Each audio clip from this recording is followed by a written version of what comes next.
It's time now for the political analysis of Fromm and Fuller. Al Fromm, former political advisor to President Bill Clinton, and Craig Fuller, former political advisor to both Presidents Ronald Reagan and George H.W. Bush. Good morning, Al. I do want to talk about the government shutdown debate that's going on. It seems like this is kind of a dangerous game of chicken as people are now not getting paychecks from the federal government, and SNAP support has disappeared for many Americans. I mean, I just wonder who's going to win out of this. It looks like Donald Trump is completely indifferent to any of these issues. How do the Democrats handle this? Well, I think people who have watched this program know that I believe there are no winners in a situation like Trump.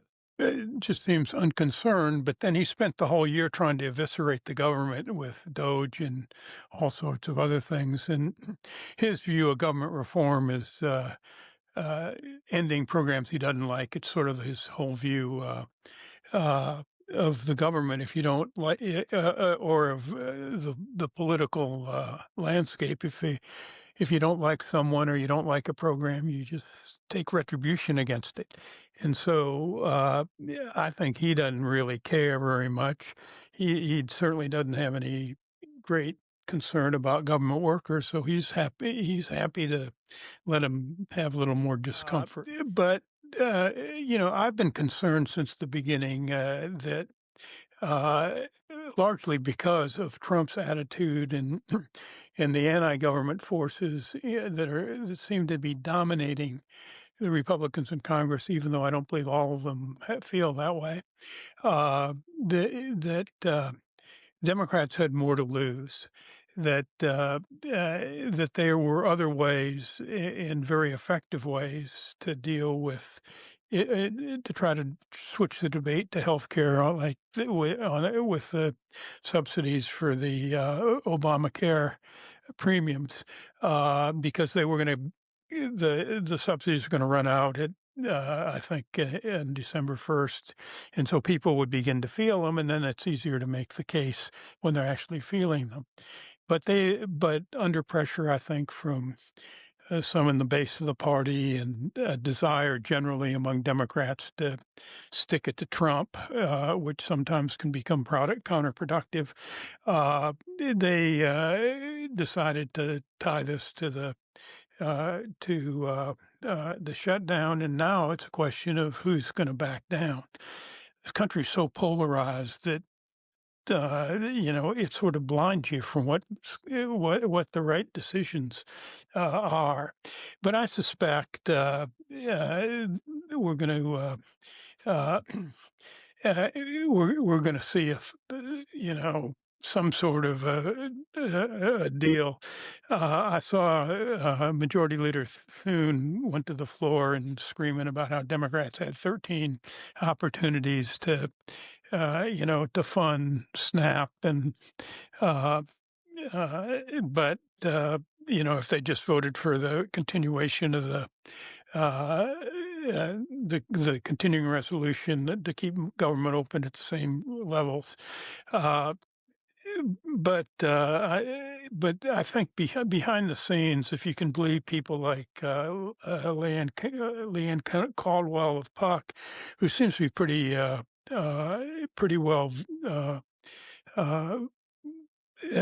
has pretty good contacts inside both parties. There seem to be some groups that are starting to meet now, and I suspect before too long you'll get some sort of a deal, and I don't know exactly what it'll be, but I'd say probably a short-term reopening the government, maybe through right to about Thanksgiving, right before Thanksgiving.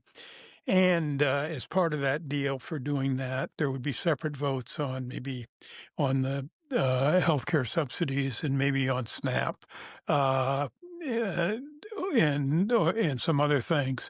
But right now both parties seem hell bent on uh, pushing what they think are their partisan interests. The Democrats believe that they're winning this from some of the polling, but I also saw polling that Harry Enton at CNN had a couple of days ago that said the view of the Republican Party has gone up since uh, uh,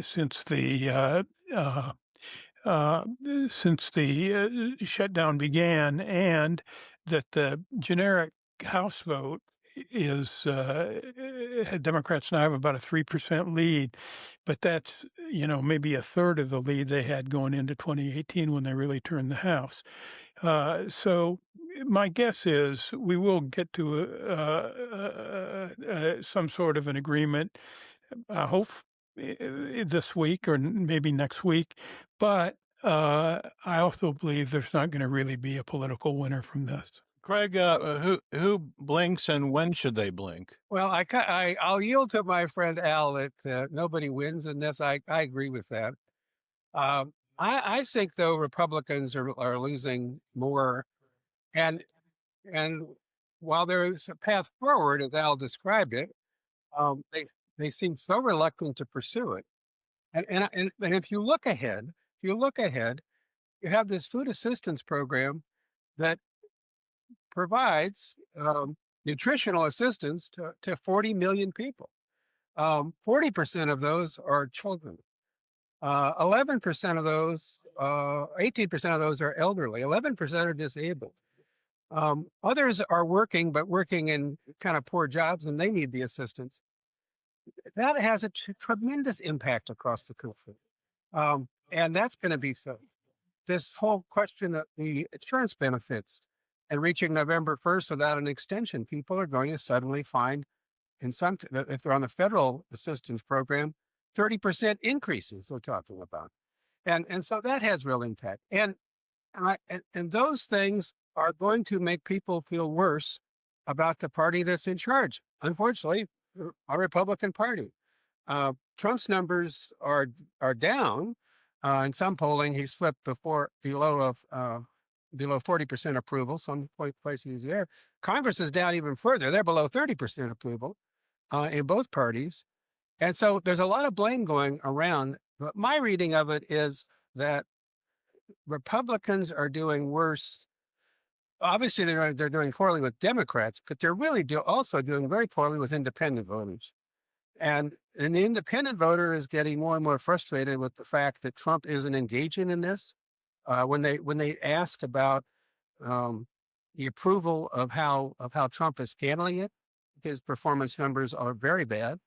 So I think the conditions are set for a slow but continuing erosion of support for the Republican Party that, after all, controls the House, the Senate, and the White House. Al, are you happy with the Democratic leadership on this? Well, as I've said before, it's a no-win situation. Am I happy with the Democratic leadership on this?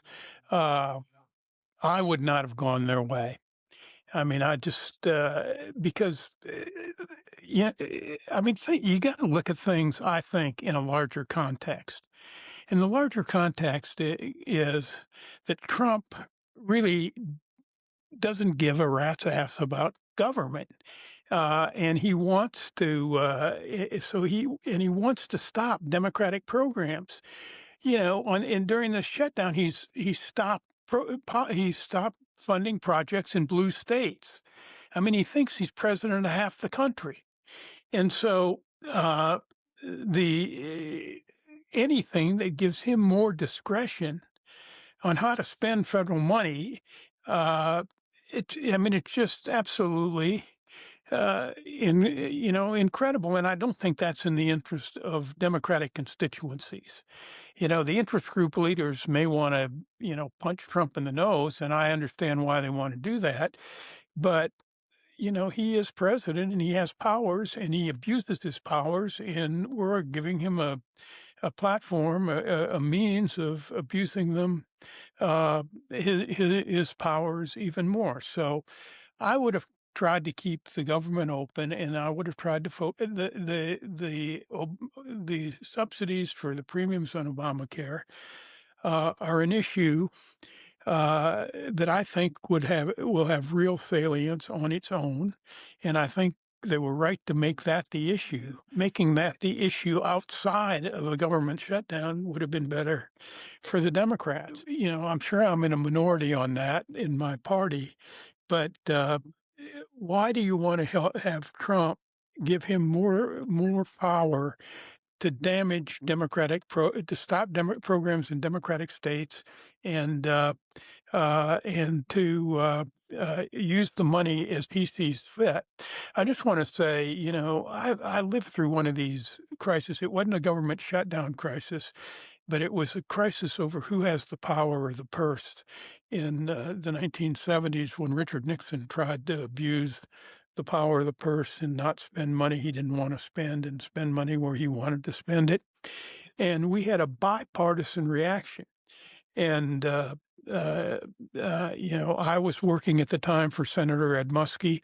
Our partner in that fight was the late Senator Bill Brock who lived of Tennessee, but who lived in Annapolis for the last part of his life. And we had Sam Ervin on the Democratic side and Chuck Percy on the Republican side. And those four senators made a bipartisan effort to bring Nixon to heel. And, we just don't have that now. Congress has made it clear it doesn't care, or the Republicans in Congress don't care about uh, Trump taking away their constitutional power. And so Democrats giving them any breathing room on that front, I think, is only a recipe for damaging our constituencies. Craig, you have the last word. Well, I think it's worth focusing a little on executive leadership. The federal government is shut down. The president is focusing his attention on a large ballroom, tearing down the East Wing to build a ballroom. He's now decided we're going to start testing our nuclear weapons. He's decided that he'd take advantage of the fact the government shut down to have mass layoffs and firings. None of this is supported by the American people.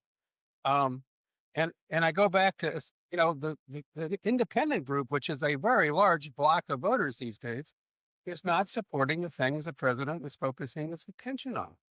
And he goes to South Korea and they give him a crown, which becomes moves to a.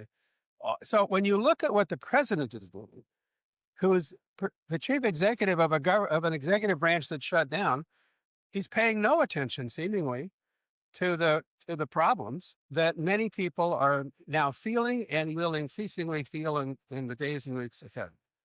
And so I really think that I agree with Al. I can't really understand how individuals, Republicans in the House, all of them, Senate Republicans, all face reelection next year.